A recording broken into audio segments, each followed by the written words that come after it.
Minha esposa me traiu com o próprio ginecologista. Mas o desfecho foi inacreditável. Meu nome é Marcelo. Tenho 38 anos, sou analista de sistemas, e sempre fui o tipo de cara que preferia a estabilidade ao caos. Gosto de rotina, de saber onde piso. Sempre valorizei a lealdade, talvez porque venho de uma família onde isso sempre faltou. Casei com a Helena há 9 anos. Ela é enfermeira obstetra.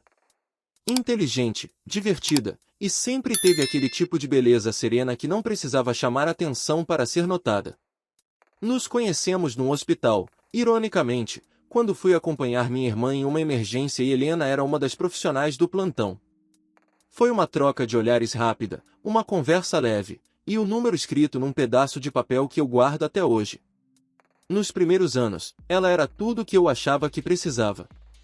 Parceira, cúmplice, alguém que ria das minhas piadas sem graça e colocava bilhetes no meu bolso quando eu ia trabalhar. Tivemos uma filha, a Isadora, hoje com 6 anos. E como quase todos os casais que têm filhos, fomos perdendo um pouco de nós mesmos para virar pais. Mas nada que parecesse anormal. Ou pelo menos, era isso que eu pensava. Helena sempre foi muito dedicada à saúde da mulher. Amava o trabalho com gestantes, fazia cursos, lia sobre o tema, e recomendava sempre os melhores profissionais às amigas, inclusive o ginecologista dela, um cara chamado Dr. César. Ele é um profissional incrível, muito respeitado, um dos mais humanos que já conheci, ela dizia. E eu, sem razão para desconfiar, apenas concordava. Nunca tive ciúmes de médicos. Nem quando ouvia comentários como: "Nossa, o doutor é um charme, né? Esse seu ginecologista é um perigo." Eu sempre ria. Porque confiava nela. Ou porque confiava em mim. Até que um dia, tudo começou a mudar. Foi numa terça-feira comum. Eu cheguei mais cedo do trabalho porque o sistema da empresa caiu, e não havia muito o que fazer remotamente. Resolvi passar no mercado, pegar umas coisas para o jantar e surpreender Helena. Quando cheguei, ela não estava em casa. Achei estranho, porque era o dia de folga dela. Liguei. Ela atendeu com a voz ofegante, disse que estava saindo do consultório, que a consulta havia atrasado, que me encontrava em casa em 20 minutos. Beleza. Não seria a primeira vez que o consultório atrasava. Mas naquela noite, algo no comportamento dela mudou. Estava tensa, distraída, e mal tocava na comida. Perguntei se estava tudo bem. Ela disse que sim. Só um pouco cansada. Naquela madrugada, ela foi ao banheiro. E deixou o celular na cômoda. Foi a primeira vez, em anos, que senti o impulso de tocar no telefone dela. Não por desconfiança, mas por instinto. E ali, sem senha, sem trava, sem barreira, a verdade começou a se apresentar com pequenos sinais. Uma notificação no topo da tela. César G. Ainda sinto seu cheiro na minha roupa branca. Na hora, meu corpo congelou. Abri a conversa. Era um aplicativo de mensagens diferente. Um desses menos usados, mais discretos. As mensagens anteriores confirmaram o que eu não queria acreditar. Quero você de novo naquele consultório. Você me deixa em colapso, Helena. Seu toque ainda tá gravado em mim. E ela respondendo. A consulta de hoje foi inesquecível. É perigoso, mas viciante. Você me fez sentir viva de novo. Fechei o celular. Helena voltou do banheiro e me encontrou sentado, pálido, imóvel. Ela perguntou o que houve. Eu apenas disse: César, é só ginecologista mesmo, ou tem outro tratamento que ele tá oferecendo? O mundo parou. Ela empalideceu. E naquele instante, não havia mais dúvida. Helena me traiu. Com o próprio ginecologista. Helena ficou muda por alguns segundos. Depois, respirou fundo, e sua voz saiu num fio. Não é o que parece. Típica frase. Esperada. E ainda assim, como uma facada. Então me explica, Helena.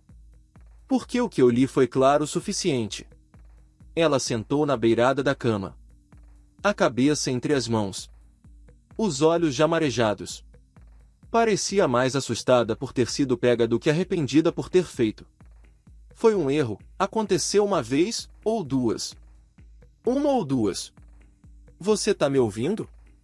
Ele é seu médico. E você? Parei. Não conseguia nem continuar. A sensação era de estar em um pesadelo lento. Tudo ao meu redor parecia sem som, sem cor, sem chão.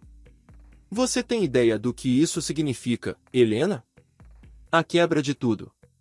Da confiança, da intimidade, do respeito. Ela chorava. Dizia que se sentia desprezada há tempos. Que a rotina matou o desejo. Que ela precisava se sentir viva de novo. E a sua forma de se sentir viva foi se envolver com um médico? Um profissional que, inclusive, você elogiava na nossa frente, recomendava para amigas? Não foi planejado. Aconteceu. Eu me sentia admirada. Desejada. Essas palavras me atingiram como tiros. Como se tudo que construímos tivesse sido ridicularizado por uma carência mal resolvida. Ela tentou se aproximar. Tocar meu braço. Eu me afastei. Se ele te faz sentir viva, então é com ele que você deve ficar. Levantei, vesti qualquer coisa, e saí de casa naquela madrugada. Fiquei dirigindo pela cidade sem rumo por mais de 1 hora. A mente em espiral. O peito explodindo. Parei num posto de gasolina vazio e chorei no volante como não chorava desde que perdi meu pai. Mas aquela dor era diferente. Não era luto por alguém que partiu, era luto por algo que ainda estava vivo, mas já não existia. Voltei ao amanhecer. Ela estava sentada na cozinha, de olhos vermelhos, com uma xícara fria na mão. Eu vou sair de casa. Vou para a casa da minha mãe por uns dias, ela disse. Assenti com a cabeça. Não disse nada. Durante aquela semana, ela mandou mensagens pedindo para conversar, dizendo que se arrependia, que tudo tinha sido um surto, um erro sem sentido. Mas eu não respondia. E então, no 5º dia, ela apareceu na porta de casa. Sozinha. Com uma mochila e os olhos de quem não dormia. Me escuta. Pelo menos uma vez. Vai fazer mais promessas? Vai dizer que não significou nada? Ela respirou fundo. Eu fui fraca. E burra. E cega. Não tô aqui para justificar. Tô aqui para pedir perdão. Porque o que eu fiz não foi só uma traição física. Foi uma traição com você. Com a nossa filha. Com quem eu mesma era antes de tudo isso. Essas palavras, por mais sinceras que parecessem, chegaram tarde demais. A traição não estava apenas no corpo. Estava na confiança destruída. No afeto que virou armadilha. Na entrega que virou escudo perfurado. Eu a ouvi. Deixei ela falar. Mas dentro de mim, algo já tinha morrido. Na semana seguinte, agendei terapia. Comecei a trabalhar de casa com menos frequência, só para evitar as lembranças. Até tentei focar na minha filha, mas até o sorriso dela me lembrava de Helena. A dor não era gritante. Era silenciosa. Como uma gota que cai sem parar dentro de um copo já cheio. E eu sabia. Aquela história ainda estava longe de acabar. A traição por si só já é uma dor insuportável. Mas quando outras pessoas começam a saber, ela muda de cor. Deixa de ser só pessoal. Passa a ser humilhante. No domingo seguinte à descoberta, fui buscar minha filha na casa da minha sogra.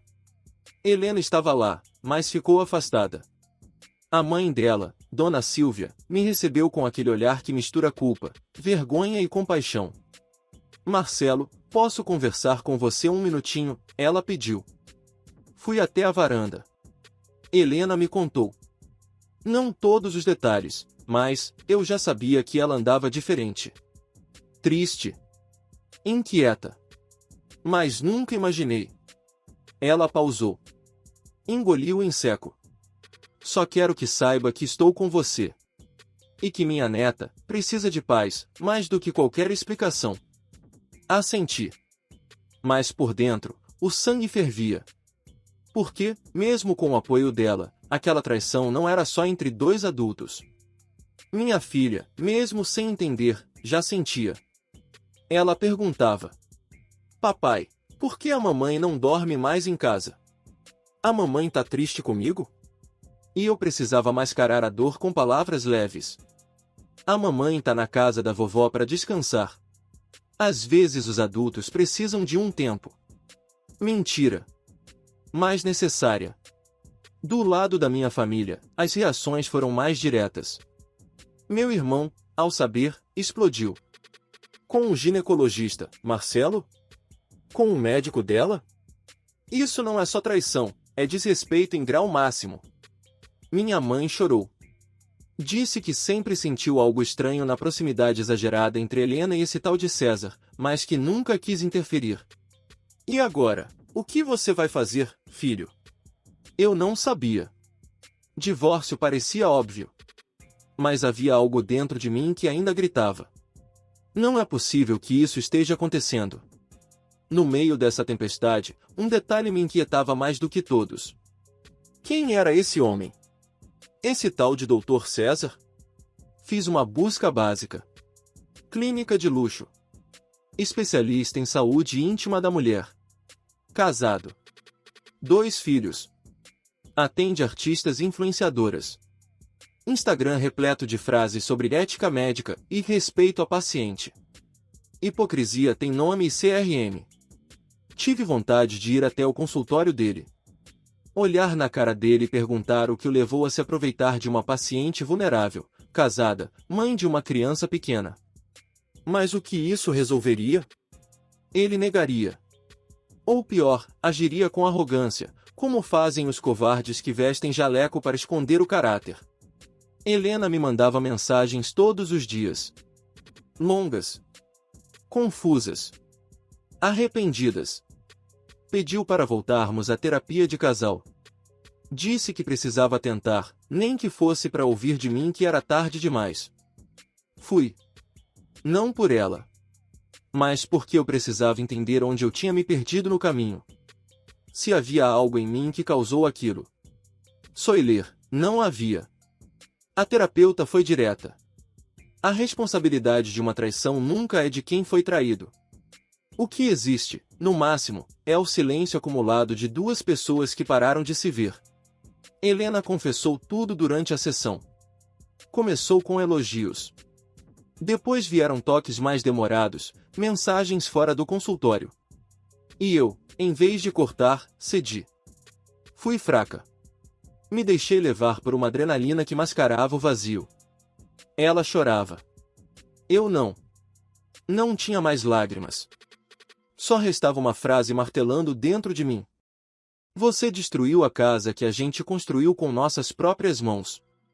Depois da terapia de casal, voltei para casa com a mente em ruínas.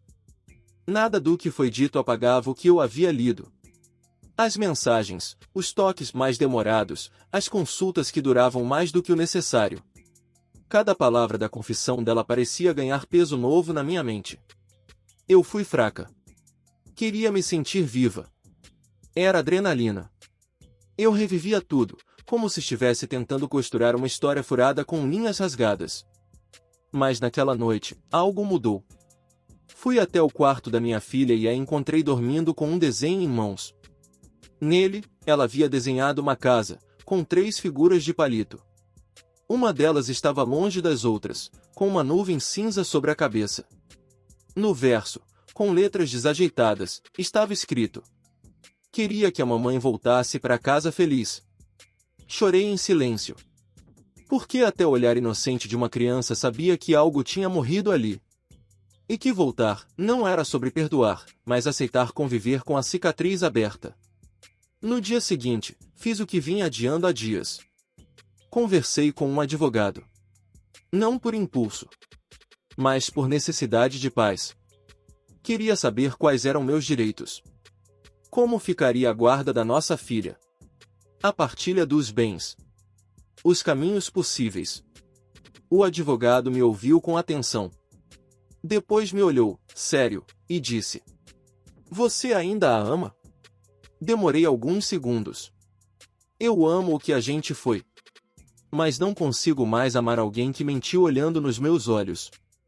Ele assentiu. Então meu conselho é, vá com calma. Em casos assim, onde há uma criança, a raiva costuma atropelar o que precisa ser racional. Saí dali ainda mais confuso. Naquela mesma noite, Helena apareceu na porta da minha casa. Sem avisar. Ela trazia um envelope na mão e olhos mais baixos que nunca. Eu sei que você não quer me ver. Mas tem algo que você precisa saber. Entregou o envelope. Era uma carta. Escrita à mão. Ela me pediu para ler só depois que ela fosse embora. Assenti.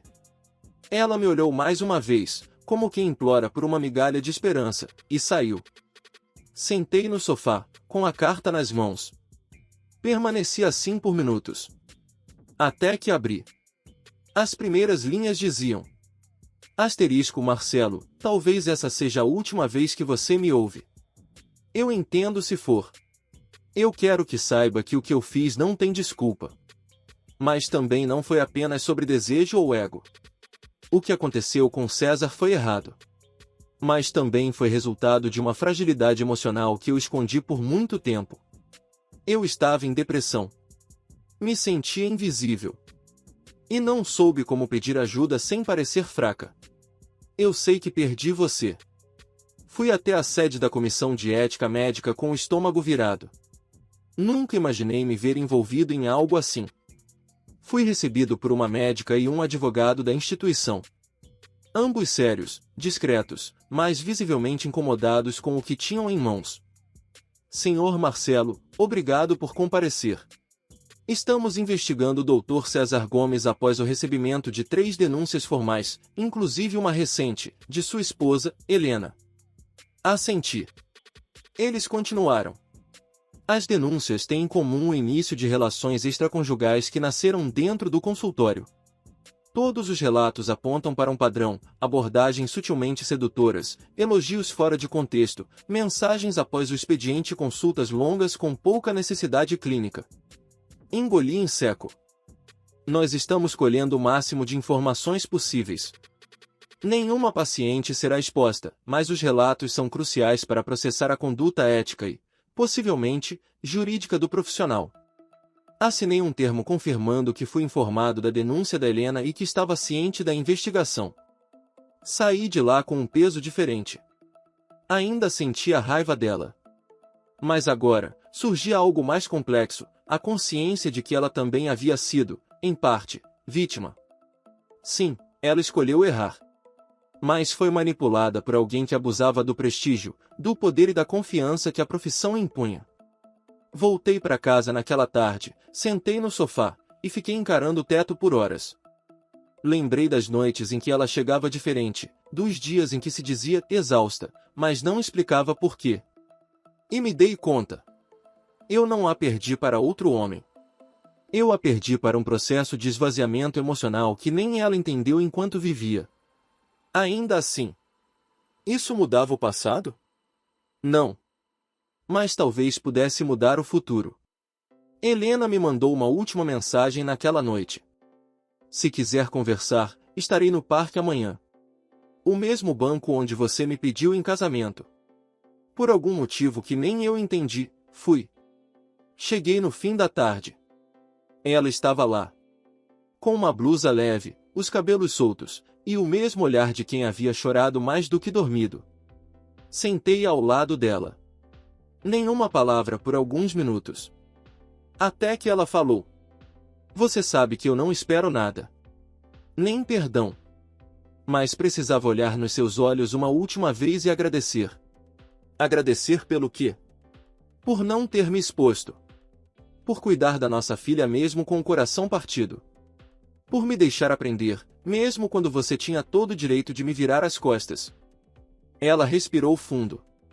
A terapia tem me mostrado coisas que doem mais que a traição. Como o fato de eu ter deixado de me amar há anos, e de ter procurado nos outros a validação que eu nunca tive coragem de buscar dentro de mim. Eu a ouvi. Não com rancor, mas com distância emocional.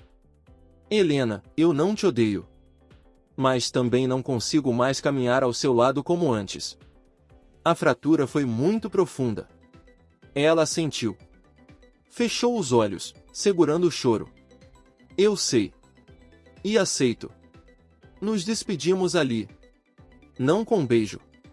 Não com abraço. Mas com o respeito tardio de quem entendeu, enfim, que amar alguém não é suficiente quando o amor não vem junto com respeito.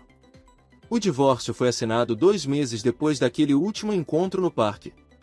Não houve briga. Nem disputa judicial. Helena se mostrou colaborativa em tudo. Decidimos pela guarda compartilhada da nossa filha, com residência fixa comigo. Ela ficaria com a mãe em semanas alternadas e aos fins de semana pré-acordados. No dia da assinatura, o cartório parecia mais frio que o comum. Era como se até o ambiente soubesse que ali não se encerrava apenas um casamento, mas um ciclo inteiro de promessas não cumpridas. Quando saímos de lá, cada um foi para um lado. Sem troca de palavras. Apenas com a estranha sensação de que tínhamos sido estranhos morando sob o mesmo teto por anos. Nas semanas seguintes, mergulhei na rotina. Trabalho, tarefas de casa, cuidar da minha filha, e sessões regulares de terapia. Foi na terapia que ouvi uma frase que marcou. A traição não foi o que te quebrou, Marcelo. O que te quebrou foi perceber que tudo que você deu com amor, alguém usou como se fosse descartável. Doeu. Mas era verdade. Comecei a redescobrir prazeres simples. Cozinhar para mim mesmo sem pressa, ler antes de dormir, caminhar ouvindo música. Percebi que havia passado anos vivendo em função de manter tudo funcionando, mas sem cuidar de mim. Helena, por outro lado, estava diferente. Mais calma. Mais consciente. Me mandava mensagens esporádicas, sempre voltadas à filha. Mas nelas, havia um tom novo, o da aceitação. Um dia, ela me escreveu: Marcelo, obrigada por não me destruir quando teve a chance. Você foi melhor do que eu merecia. Espero que um dia você encontre alguém que te veja do jeito que você merece ser visto. Não respondi. Mas guardei. Não por apego. Mas porque foi a primeira vez que senti que ela, de fato, havia entendido o que causou. Certa tarde, ao buscar minha filha na escola, ela veio correndo, me abraçou e disse: Papai, hoje eu contei para a professora que você é meu herói. Ah é? Por quê, filha? Porque você sabe fazer tudo, mesmo quando tá triste. Sorri. Engoli o choro. E naquele instante, entendi algo que nenhuma terapia havia me ensinado ainda. Asterisco asterisco, você nunca perde quando escolhe manter sua integridade. Mesmo que o outro tenha jogado fora aquilo que você ofereceu com o coração asterisco asterisco. Foi num sábado comum. Levei minha filha a uma oficina de pintura infantil num centro cultural da cidade.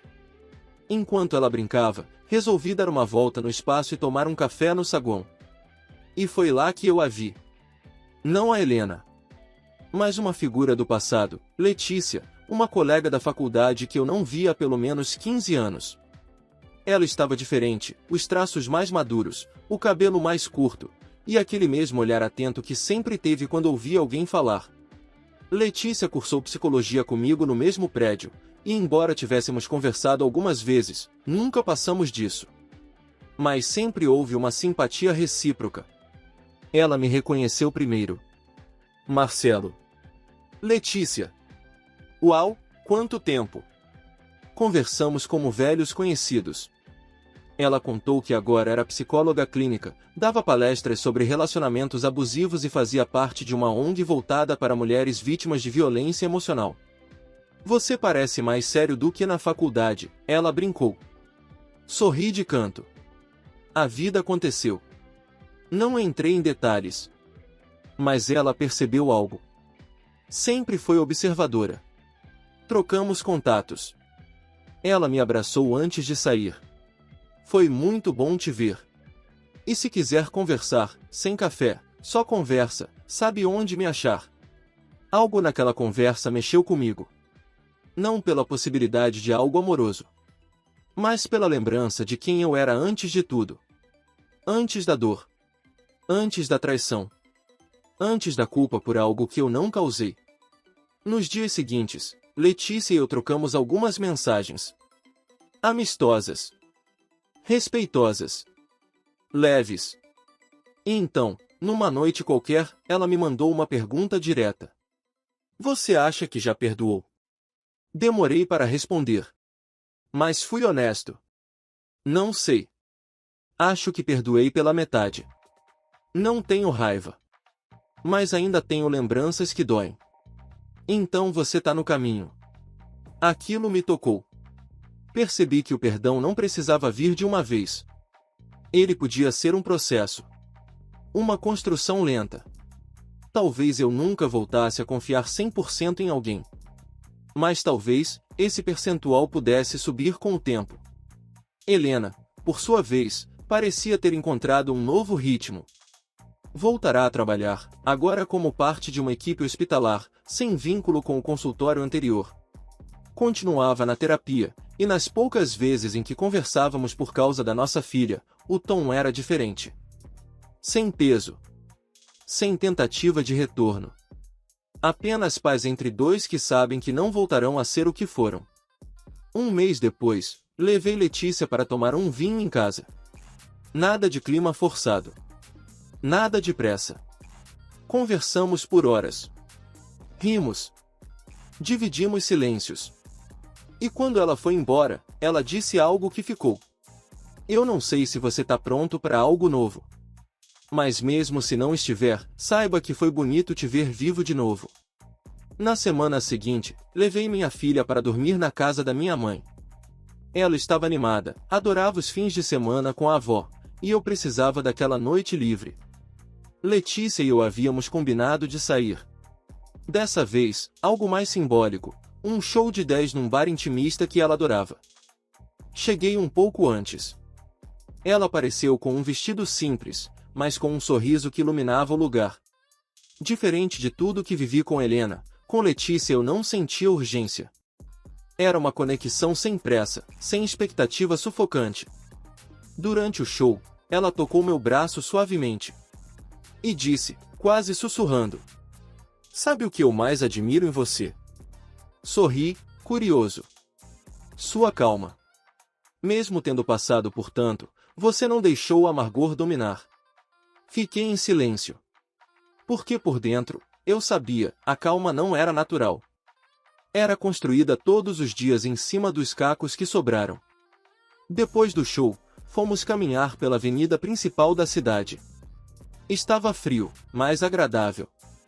Em determinado momento, ela me perguntou: Você sente medo de começar de novo? Sinto medo de me perder de novo. E você acha que tem como se perder, depois de tudo que aprendeu sobre si mesmo?